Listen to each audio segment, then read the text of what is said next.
1 Samuel 2nd chapter 3rd verse.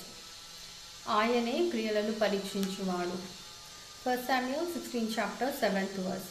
మనుషులు పైరూపమును లక్ష్య పెట్టుదురు గాని యెహోవా హృదయమును లక్ష్య పెట్టును. ఏంటంట?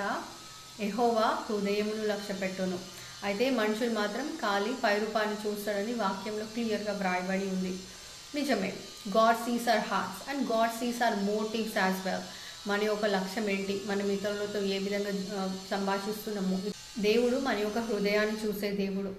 ఎందుకంటే దేవుడికి మన యొక్క హృదయాంతరంగం తెలిసి ఉన్నటువంటి దేవుడు. అయితే లోకం మీ యొక్క సక్సెస్ని అది ఎంత ఉన్నతమైనది, ఎంత విలువైనది అనిగా చూస్తుంది. దేవుడు మాత్రం నువ్వెంత హంబల్గా జీవిస్తున్నావు, నువ్వెంత ఫెయిత్ఫుల్గా జీవిస్తున్నావు, నువ్వెంత నిజాయితీగా జీవిస్తున్నావో చూస్తాడు. ఇతరులు నిన్ను దూషిస్తున్నా కానీ నువ్వు అని తిరిగి దూషిస్తున్నావా, నువ్వు ఏ విధంగా జీవిస్తున్నావు అన్నది దేవుడు అది చూస్తాడు. కానీ మనుషులు మాత్రం పైన కనిపించేవి, నీ సక్సెస్ ఏంటి, ఇది మనుషులు చూసేది. ఇంగ్లీష్లో ఉంటుంది, by him actions are weighed అని ఉంటుంది. 1 Samuel 2nd chapter 3rd verse లో by him actions are weighed అని వ్రాయబడి ఉంది. So God ways are not like ours. Scales are measured by appearance, favorism. But దేవుడు మాత్రం నువ్వెంత రైచస్గా ఉన్నావన్నది చూస్తాడు.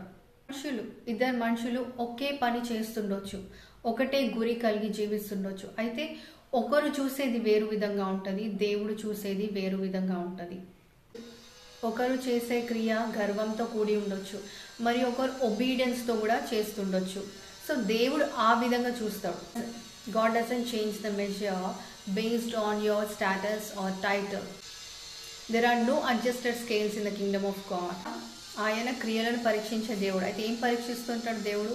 నీ యొక్క ఫెయిత్ఫుల్నెస్, నీ యొక్క ఒబీడియన్స్, నీ యొక్క రైచియస్నెస్, నీ యొక్క హ్యూమిలిటీ, నీ యొక్క లవ్.